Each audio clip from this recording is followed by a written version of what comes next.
योग वासिष्ठ महारामायण मुमुक्षु व्यवहार प्रकरण चौथा सर्ग। मुक्त पुरुष के अनुभव से अदेह मुक्ति और स्वदेह मुक्ति का अभेद तथा मूल की दृढ़ता के लिए शास्त्रीय पुरुषार्थ की प्रशंसा का वर्णन इस चौथे सर्ग में किया गया है। श्री वशिष्ठ जी बोले, नित्य मुक्त स्वभाव आत्मा का अज्ञान रूपी आवरण ही बंधन है और ज्ञान से अज्ञान का नाश होना ही मोक्ष है। अज्ञान के नष्ट होने पर मिथ्या रूप से निःसृत यह संसार चित्र के व्याघ्र के समान कौतुक के लिए ही होता है, न कि अनर्थ के लिए। इस प्रकार जीवन मुक्ति और विदेह मुक्ति का अभेद दर्शा के और पूर्व शंका का समाधान करके आत्म तत्व के विस्तार से वर्णन की इच्छा से छीन मूल की दृढ़ता के लिए प्रथम पुरुषार्थ का समर्थन करते हैं। हे सौम्य रामचंद्र जी, जिस प्रकार समुद्र के निश्चल जल में और तरंग में रूप जल में कोई भेद नहीं है, इसी प्रकार जीवन मुक्ति और विदेह मुक्ति में कुछ भेद नहीं है। सदेह हो या विदेह हो, मुक्ति विषय के अधीन नहीं है। यदि स्वर्ग आदि के सदृश मुक्ति विषय के अधीन होती तो विषय के भेद से स्वर्ग आदि के तुल्य मुक्ति का भी भेद होता। जीवन मुक्त अपनी शरीर यात्रा के निर्वाह मात्र के लिए विषय से प्रयोजन रखता है और उनमें असत्य बुद्धि होने से आसक्त नहीं होता, इसलिए उसको भोग दुखदायी नहीं होते। क्योंकि जिसने देहादि में आत्माभिमान सहित भोगों में सत्य बुद्धि से भोगों का आस्वाद नहीं लिया, उसको भोगों का अनुभव दुखदायी कहा। जीवन मुक्त मुनि श्रेष्ठ व्यास जी को केवल हम अपनी कल्पना से देह सहित सम्मुख देखते हैं। ये अपने निश्चय से अंतर में विदेह हैं, इसलिए देह धारण करने से इनको कुछ दुख नहीं है। ज्ञान स्वरूप सदेह और अदेह मुक्त में क्या भेद है? कुछ भी नहीं।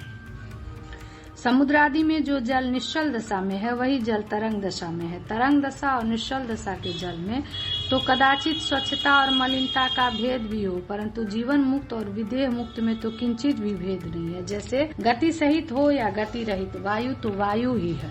हमारी या व्यास जी की जीवन मुक्ति परमार्थ दशा में दृष्टि का विषय नहीं है, किंतु विभाग रहित द्वैत शून्य स्वात्म वस्तु में एकता मात्र है। अर्थात जीवन मुक्ति, विदेह मुक्ति, बंध मोक्ष व्यवहार, यह सब अज्ञ दृष्टि की कल्पना मात्र है। इसलिए प्रचलित भूषण का ज्ञान मुझसे सुनो, जो ज्ञान अज्ञता रूपी अंधकार का नाशक है। हे रघुवंशियों के आनंददायक रामचंद्र जी, इस संसार में सब वस्तु सबको उत्तम प्रयत्न से ही प्राप्त होती है, अन्यथा नहीं। शास्त्र विहित कायिक, वाचिक और मानसिक कर्मों से चित्त की शुद्धि द्वारा अति पुरुषार्थ से ज्ञान की प्राप्ति होने पर चंद्रमा के समान शीतल सब आनंदों से बढ़कर आनंद का उदय हृदय में होता है। अज्ञानी मंद बुद्धियों ने दैव अर्थात प्रारब्ध की जो कल्पना की है वह कुछ नहीं है। शास्त्रज्ञ महात्माओं के कथित मार्ग से जो मन और वाणी आदि की चेष्टा है उसी का नाम पुरुषार्थ है और वही सफल है। इससे भिन्न उन्मत्तों की चेष्टा है, जो जिस पदार्थ को चाहता है यदि शास्त्रोक्त क्रम से उसके लिए चेष्टा करता है तो यदि बीच ही में प्रयत्न को न छोड़ दे तो अवश्य उस पदार्थ को पाता है। पुरुषार्थ रूप प्रयत्न से ही त्रिलोक के ऐश्वर्य से उत्तम कोई प्राणी इंद्र पदवी को प्राप्त हुआ है। पुरुषार्थ रूप प्रयत्न से ही कोई प्राणी चेतन का उल्लास शीघ्र ही पद्मासन पर आरूढ़ होके ब्रह्मा की पदवी को प्राप्त होता है। पुरुषार्थ से कोई पुरुष गरुड़ध्वज पुरुषोत्तम पद को प्राप्त हुआ।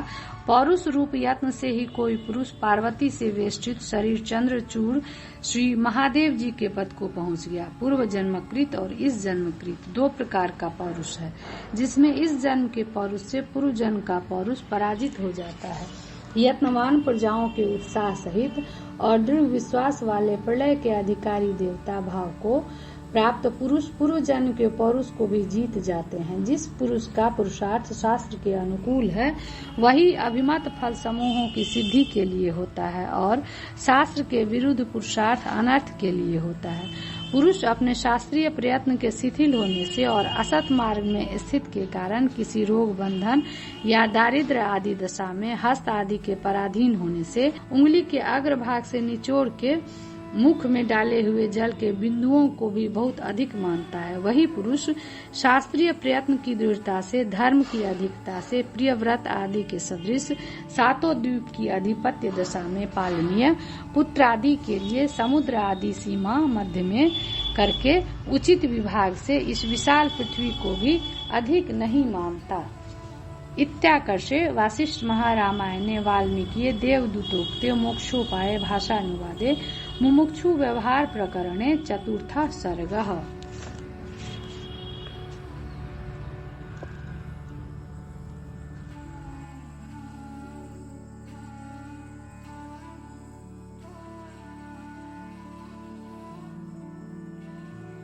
पांचवां सर्ग। पुरुषार्थ की प्रबलता से फल सिद्धि अवश्य हो और दैव या प्रारब्ध पुरुषार्थ रूप ही। इस विषय में युक्ति और दृष्टांत का वर्णन इस 5वें सर्ग में किया गया है। श्री वशिष्ठ जी बोले, शास्त्र के अनुकूल मन, वाणी और शरीर से व्यवहार करने वाले पुरुषों की प्रवृत्ति ही सब कार्यों को ऐसे सिद्ध करती है जैसे नील, पीत आदि वर्णों की प्रतीति को प्रकाश। जो पुरुष मन से ही कार्य सिद्धि करना चाहता है और शास्त्रोक्त कर्म से नहीं करता, वह केवल मोह कराने वाली उन्मत्तों की चेष्टा ही करता है, न कि अर्थ साधन की चेष्टा। जो जैसा प्रयत्न करता है वह उसके फल को वैसा ही अनुभव करता है। अपने कर्म से पृथक दैव या प्रारब्ध कुछ नहीं। शास्त्र के विरुद्ध और शास्त्र के अनुकूल दो प्रकार का पुरुषार्थ। उनमें शास्त्र विरुद्ध अनर्थ के लिए होता है और शास्त्र के अनुकूल परम पुरुषार्थ के लिए होता है। पूर्व जन्म के और इस जन्म के कभी समान और कभी असमान पुरुषार्थ दो मेढ़ों के समान लड़ते हैं। इनमें से जो अल्प बल वाला होता है वह हार जाता है। इसलिए पुरुष को उचित है कि शास्त्रोक्त प्रयत्न से सज्जन महात्माओं के संबंध द्वारा ऐसा उद्योग करे कि इस जन्म का पौरुष पूर्व जन्म के पौरुष को शीघ्र जीत ले। अपना और अन्य का समान और असमान पुरुषार्थ दो मेढ़ों के समान युद्ध करते हैं,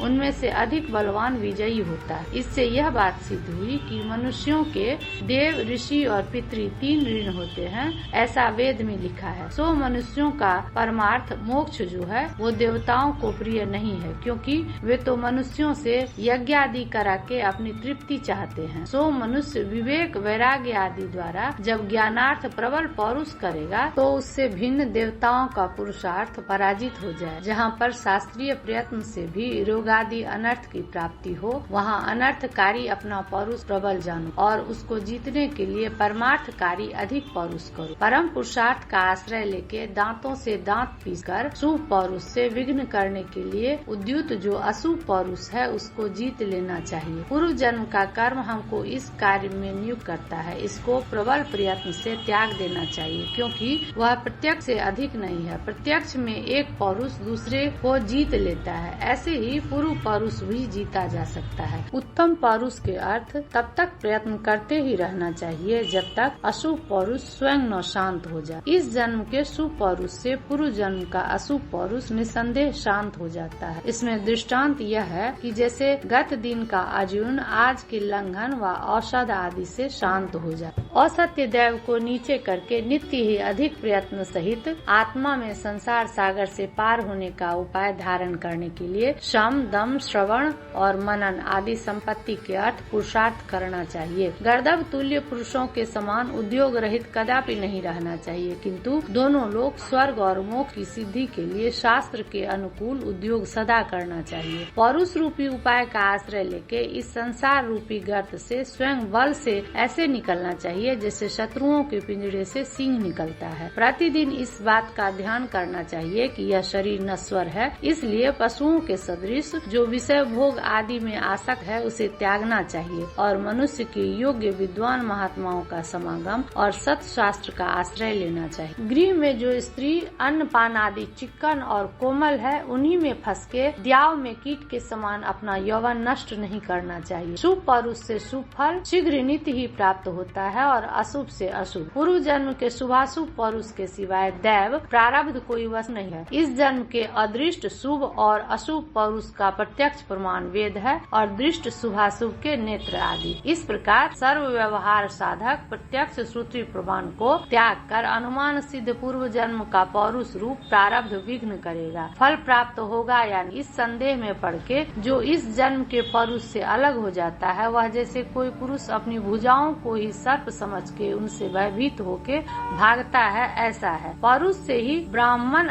तो आदि बड़े बड़े फल प्राप्त करने वाले श्रेष्ठ विश्वामित्र जी की दृष्टि को जिन्होंने नहीं देखा, दैव हमको प्रेरणा करता है ऐसे नष्ट बुद्धि पुरुषों के मुख को देख के ऐहिक तथा पारलौकिक दोनों लोक से सुख की देने वाली लक्ष्मी भागती है। इस प्रकार प्रथम ही नित्यानित्य वस्तु विवेक, इहा मुक्तार्थ फल भोग विराग, समादिष्ट संपत्ति और मोक्ष की इच्छा, इन चारों साधनों का आश्रय पौरुष रूप यत्न से लेना चाहिए और गंभीर अर्थ युक्त वेदांत आदि शास्त्रों को विचारना चाहिए। शास्त्र के अनुकूल श्रवण मनन आदि चेष्टा से आत्म तत्व का चिंतन जो चित्त में नहीं करते वे पुरुषार्थ को नहीं करते। ऐसे मूढ़ पुरुषों की भोगादि की इच्छाओं को धिक्कार, क्योंकि मनुष्य जन्म पाके जब अपने कल्याण के लिए यत्न किया तो इससे अधिक शोक की क्या बात। आत्म तत्व प्राप्ति के लिए अनंत पौरुष व यत्न की आवश्यकता नहीं, किंतु आत्म साक्षात्कार पर्यंत ही प्रयत्न अपेक्षित है, क्योंकि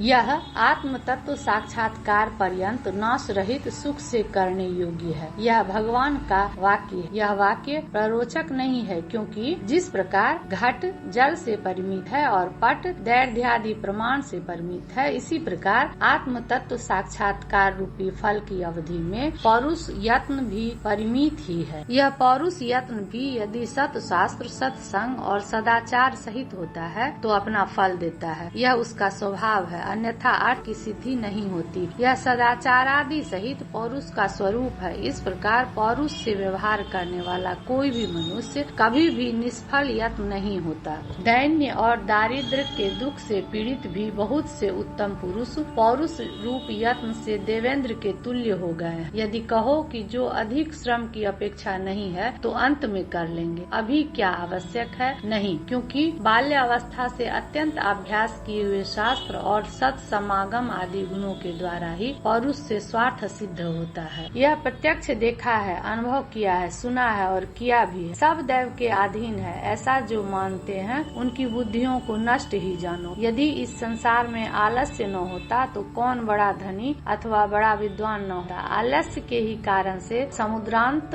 यह पृथ्वी आत्मज्ञान रहित नर पशुओं से और निर्धनी मनुष्यों से पूर्ण है। चपल बालकों से कल्पित, क्रीड़ाओं से चंचल, बाल्यावस्था के बीत जाने पर गुरु शुश्रूषा के समर्थ, भुजाओं से शोभित, यौवन अवस्था के आरंभ से ही महात्मा विद्वानों के सत्संग द्वारा पद पदार्थ में कुशल होके अपने आत्मा के शांति आदि गुणों का और रागादि दोषों का विचार करे कि शांति आदि गुण हम में कितने आए और रागादि दोष कहाँ तक हैं। इस विचार से जो कुछ गुणों में न्यूनता हो उनको संपादन करे और जो दोष है उनको त्याग दे। देवदूत आरिष्ट नेमी राजा से कहता है कि जब श्री वाल्मीकि जी वशिष्ठ का इतना कथन भारद्वाज से कह चुके तो दिन समाप्त हुआ और सूर्यास्त भी हो गया और संपूर्ण सभा मुनीश्वर को नमस्कार करके संध्या अग्निहोत्रादि सायंकाल का कृत्य करने के लिए विदा हुई और प्रातः काल सूर्य किरण के साथ पुनः प्राप्त हुई। इति प्रथमो दिवसः। इत्याकर से वासिष्ठ महारामायणे वाल्मीकि देवदूतोक्ते मोक्षोपाय भाषानुवादे मुमुक्षु व्यवहार प्रकरणे पौरुष स्थापनं नाम पंचमः सर्गः।